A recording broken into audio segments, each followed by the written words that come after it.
제2차 세계대전 당시에 전세를 크게 뒤흔든 소련의 군 정보총국 소속 스파이가 있었는데요. 바로 리하르트 조르게라는 인물이었습니다. 조르게. 이 리하르트 조르게는요, 첩보물의 대표작으로 손꼽히는 영화 007의 원작자가 역사상 가장 위험한 스파이라고 할 만큼 뛰어난 스파이였어요. 소련의 비밀경찰 엔카베드하고 군 정보 총국의 명령을 받고 사실 일찍부터 첩보를 위해서 물밑 작업을 시작했는데요. 공부 엄청 했네. 제2차 세계대전이 발발하기 6년 전인 1933년 독일 언론사 특파원으로 신문 세탁을 해서 일본으로 향하게 됩니다. 이때부터 일본에서 주요 인사들과 꾸준히 친분을 맺으면서 동아시아의 동향을 파악해 갔죠.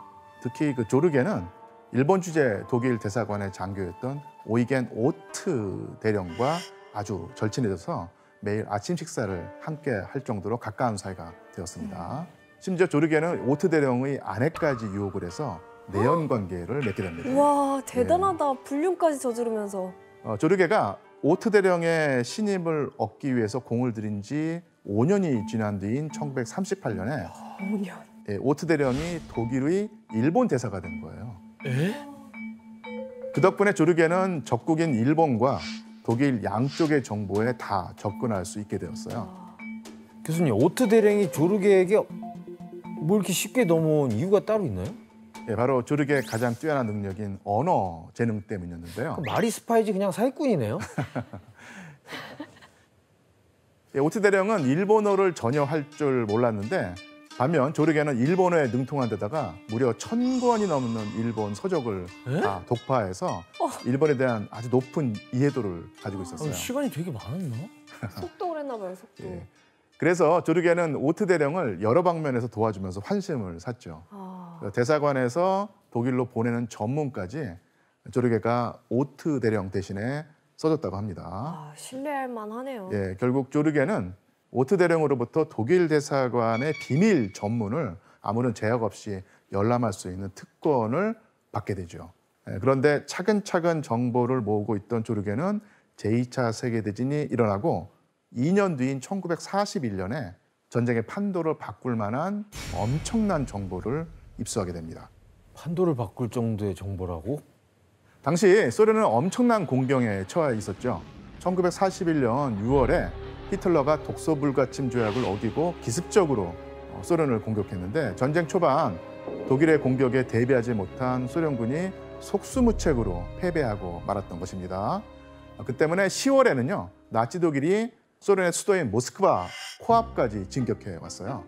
그런데 이런 급박한 상황 속에서 스탈린은 시베리아에 대규모 병력을 남겨두고 있었습니다. 왜냐하면 나치 독일의 동맹국이 일본인데 일본이 시베리아를 공격해 올 경우를 대비했던 것입니다. 이렇게 소련의 병력이 모스크바와 시베리아 양쪽으로 분산된 상황에서 조르게의 긴급한 첩보가 엔카베드를 통해서 스탈린에게 전달됩니다. 일본은 당장 소련을 침략할 의사가 없다. 그럼 시베리아에 대군을 넣을 필요가 없네요? 맞습니다. 지금 핵심을 찔렀는데요. 스탈린은 최종적으로 이 조르게의 첩보를 확신했고요. 그래서 엄청난 승부수를 띄웁니다. 시베리아에 남겨둔 18개 사단 병력 전부를 모스크바 방어에 투입했던 거예요. 그 결과로 소련은 모스크바를 지켜낼 수 있었죠. 그뿐만 아니라 단숨에 소련을 정복하려 했던 히틀러의 계획을 저지하면서 전쟁을 장기전으로 끌고 나갈 수 있었던 것입니다. 와, 아니 뭐 어떻게 보면 그 조르게라는 스파이 덕분에 소련이 전쟁에서 승기를 잡은 거나 마찬가지겠네요. 맞습니다. 예. 정보가 제일 중요해요, 역시. 박상민 기자님, 유나 씨, 뭐 엔카베드에서 저렇게 조르게처럼 유명한 스파이가 또 있을까요? 독특한 스파이인데요. 할머니 스파이로 좀 유명한 멜리타 노우드라는 그 여성 스파이가 있어요. 할머니? 열렬한 사회주의자고 그래서 소련 엔카베드의 요원이 된 사람이거든요. 영국의 비철 금속 협회에서 비서로 일하면서 상관이 그 원자폭탄 비밀 프로젝트의 일원이었었어요. 근데 상관이 없을 때 금고를 뒤져서 기밀 문서를 몰래 찍어서 그것을 런던에 있는 그 엔카베드 요원에게 전달하고 뭐 이런 식의 이제 첩보 스파이 행각을 벌였고요. 간도 크시다. 근데 40년이 지나도록 활동을 했고 젊었을 때부터 시작해가지고 예, 할머니 될 때까지 계속 할머니가 돼서 발각이 된 거예요. 와. 그래서 할머니 스파이. 대단한 할머니네. 그 기간 동안 영국 정부는 전혀 이 사실을 몰랐다고 해요. 와, 감쪽같이 하신 거예요. 40년 동안 하셨다. 네. 이렇게 그 엔카베드의 첩보 활동으로 소련은 나치 독일과 히틀러를 견제하는 데 성공을 했고요. 제2차 세계대전의 승전국 반열에 오르게 됩니다. 와. 하지만 전쟁이 끝나자 연합국 사이에서 균열이 생기면서 세계는 또 한 번 급격한 변화를 맞게 됩니다. 바로 냉전 체제가 시작된 것인데요. 소련은 사회주의를, 미국은 자본주의를 표방하면서 두 나라는 전 세계 패권을 두고 팽팽한 긴장 상태를 형성하게 되죠. 그리고 본격적으로 냉전이 시작되자 소련은 자본주의 국가들에 대항해서 사회주의를 전파하고 또 사회주의를 수호하는 데 총력을 기울이게 됩니다. 이때 주목할 곳이 있는데요. 어디였을까요?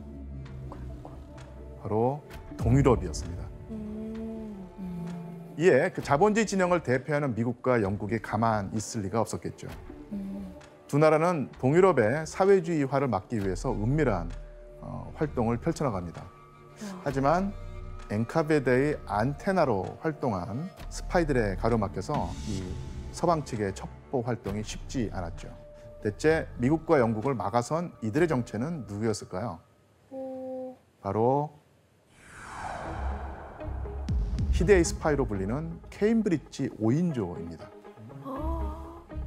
킴 필비, 가이 버지스, 앤서니 블런트, 도널드 맥클린, 존 케언크로스라고 하는 인물들이었는데요. 네. 5명 모두 영국인으로서 영국 최고의 명문대인 케임브리지 대학을 졸업한 수재들이었고요. 그런데 이들에겐 한 가지 공통점이 또 있었습니다. 뭐였을까요? 가족이야. 그것은 바로 영국 최고 정부기관의 요직에 있었다는 것입니다.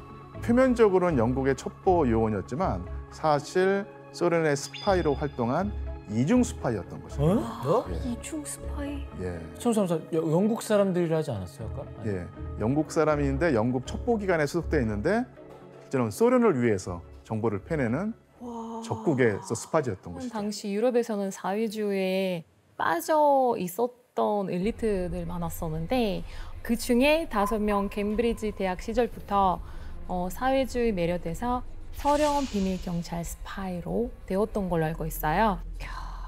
이들은 영국 정보기관에 거위직으로 들어간 것도 사실 소련 비밀 경찰의 명령을 받고 정보를 빼내라고 했던 걸로 알려져 있고요. 평소에 얼마나 치밀했냐면 의심을 피하려고 일부러 사회주의라든가 스탈린에 대해서 엄청 비판하고 되게 안 좋은 내용으로 말하고 다녔대요. 와, 훌륭한데? 그런데 이 케임브리지 5인조 중에서도 특히 주목해야 할 사람이 바로 킴 필비입니다. 이 킴 필비는 영국 첩보기관인 MI6에서 일하면서 영국의 기밀 정보를 런던 주재 소련 대사관 직원으로 위장해 있던 엔카베드 요원에게 넘겼습니다. 특히 이 킴 필비가 엔카베드에 넘긴 정보는 주로 영국의 첩보기관에서 동유럽의 사회주의 국가들에 파견한 첩보원들의 신상 정보였어요. 그래서 이 정보 덕분에 엔카베드는 수많은 영국 첩보원들의 소재를 파악해서 암살할 수 있었습니다. 그럼 영국이 손해를 엄청 보는데 그냥 사회주의 하나로 그냥 그런 스파이 짓을 하는 거예요? 그렇죠. 교수님, 근데 아무리 이게 첩보기관에서 이렇게 활동을 한다고 해도 이게 부서마다 보안이 굉장히 철저할 거란 말이죠. 근데 킴 필비는 뭐 정보 어떻게 모은 거예요? 예, 킴 필비가 첩보원들의 신상 정보가 담긴 기밀 문서를 얻는 방법은요, 아주 의외로 간단했습니다. 일단 기밀 문서 관리 담당 직원한테 술을 자주 사주면서 친분을 쌓았고요. 술이 문제야. 그 덕분에 기밀 문서들을 집에서 보겠다면서 가지고 나갈 수 있었던 것이죠. 그렇다면 그 기밀 문서들을 어떻게 엔카베드 요원에게 전달했을까요? 복사했겠죠. 뭐. 예, 그때 복사기가 없었습니다. 없다고요? 예, 복사기가 없었습니다. 사진으로 찍어요. 예, 바로 킴필비의 집에 와 있던 엔카베데 요원이 이 기밀문서에 사진을 찍어가는 방식이었죠.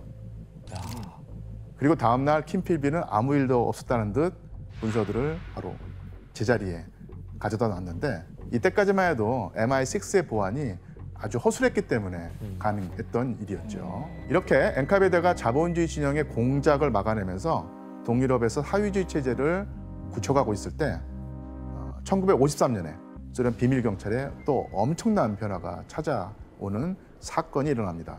과연 무슨 일이었을까요? 그래서 많이 들어본 연도인데. 바로 스탈린이 사망한 것입니다. 그리고 이제 스탈린의 뒤를 이어서 니키타 후르쇼프가 소련 최고 권력자 자리에 오르게 되는데요. 정부 요직에서 일하는 동안 스탈린의 신임을 얻었죠. 야, 이런 후르쇼프가 권력을 장악한 뒤에 가장 우선순위에 둔 일이 무엇이었을까요? 비밀 경찰 조직을 개편하나요? 맞습니다. 바로 후르쇼프는 스탈린의 사냥개 역할을 했던 엔카베드를 해체해버립니다. 아예 해체했구나. 그리고 1954년에 자기에게 충성할 비밀 경찰 조직을 또 새롭게 개편하죠. 네, 새로운 사냥개들을 키우는 거죠. 예, 여러분도 한 번쯤 들어봤을 이름일 텐데 무엇이었을까요? 맥주? 이제 나오는구나. 예, 맞습니다. 바로 KGB입니다. 아. 크레물린의 검은 손이라는 별칭으로 불리기도 했죠. 드디어 나오네요, KGB. 프루시초프가 새로 만든 이 KGB는 소련의 주요 보안 기관으로서 국내외 정보 수집, 반체제 인사 단속, 그리고 해외 첩보 활동을 담당했습니다. 이야. 이나 씨, 소련 사람들한테는 이 KGB는 어떤 이미지예요? 엔카베드를 비교하자면 엔카베드는 약간 좀 유니폼 같은 거 입고 무서운 이미지 보이지만 KGB 경우에는 투명 인간이에요. 일반인처럼 입고 행동도 똑같이 하니까 누군지 알 수가 없었어요. 제복 같은 게 아예 없어요? 그렇죠. 아예? 사복 경찰이네요. 없어요. 네, 유니폼 같은 것도 없고. 그게 진짜 무섭다. 사람들끼리 서로 못 믿겠네 이렇게 되면. 그러니까요. KGB끼리는 알아요? KGB라는 사인 같은 거 있지 않을까요? 있지 않았을까? 야, 우리 가족은 건들지 마. 나 KGB야. 이런 식으로. 우리 가족은 밀고 하지 마. 이런. KGB는 가족들한테는 말하지 않는 게 원칙이었습니다. 어떻게 새 나갈지 모르니까. KGB가 창설된 직후에 소련이 주도하는 사회주의 진영과 미국이 주도하는 자본주의 진영의 대립은 더더욱 첨예하게 이제 진행이 되는데요. 특히 미국과 소련의 갈등으로 전 세계는 제3차 세계대전이 터질지도 모른다는 긴장감이 감돌고 있었죠. 이런 상황에서 KGB의 가장 중요한 임무는 무엇이었을까요? 감시. 첩보. 예, 첩보. 어느 나라를 미국. 예, 맞습니다. 미국을 바로 견제하는 것이었는데요. 이에 따라서 미국도 역시 소련 정부를 캐내기 위해서 최고의 첩보 조직을 내세우는데 바로 미국의 중앙정보국 CIA입니다. 그렇다면 냉전 시기에 KGB와 CIA의 치열한 첩보전에서 누가 먼저 우위를 점령하게 될까요? 진짜 세기의 대결이다.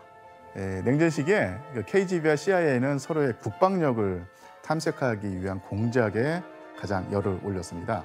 그런데 이런 분위기 속에서 냉전의 판도를 뒤흔드는 사건이 하나 발생하게 되는데요. 이 사건의 시작에는 올리에크 펜콥스키라고 하는 인물이 있습니다. 소련의 고위 군사 간부였죠.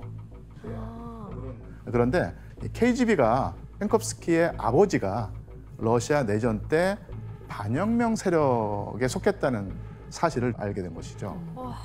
그래서 이 펜콥스키는 KGB 때문에 승진에 실패하고 소련에 대한 충성심까지 의심받게 되는데요. 이 일로 말미암아서 앙심을 품은 펜콥스키는 소련의 환멸을 느꼈고요. CIA에 소련의 기밀을 넘기기 시작합니다. 예, 펜콥스키는 해외에서 활동 중인 KGB 요원들의 신원부터 탄도미사일 설계도, 미사일 배치, 현황, 핵연료 보관소 등 소련의 1급 군사 기밀들을 모조리 CIA에 제공했어요. 그리고 CIA가 군사 기밀을 빼돌리던 1962년에 CIA에서 접수한 정보가 세계사를 크게 뒤흔드는 그런 사건이 일어납니다. 소련의 KGB와 미국의 CIA 사이에서 자존심을 걸고 첫 번째 대결을 펼친 이 사건은 바로 쿠바 미사일 사태였습니다. 자, 이건 소련이 비밀리에 쿠바에 건설하고 있던 그 미사일 기지의 모습인데요. 이 미사일 기지에는 핵탄두 장착이 가능한 미사일의 발사대까지 있었습니다. 그런데 이 상황을 미국의 정찰기가 포착하게 되는데요. 미국의 반응이 어땠을까요? 완전 경악하죠. 이거 바로 미국 바로 밑에다가 핵전쟁 일어날 수 있다는 거잖아요. 예, 맞습니다. 당시 미국이 느꼈을 위협은 지도를 보면 쉽게 이해할 수 있는데요. 한번 지도를 볼까요? 지도를 보면 쿠바에 있는 소련의 미사일 기지가 미국 영토와 얼마나 가까웠는지 와. 느껴지죠. 플로리다 진짜 아까워. 예, 쿠바와 미국과의 거리가 약 150km였기 때문에 와. 핵탄두를 발사하면 단 8분 만에 워싱턴을 공격할 수 있을 정도로 딱 붙어 있는 것이죠. 8분 만에. 의도가 너무 이상하잖아요. 쿠바에다 미사일 기지를 왜 줘? 미국을 견제하는.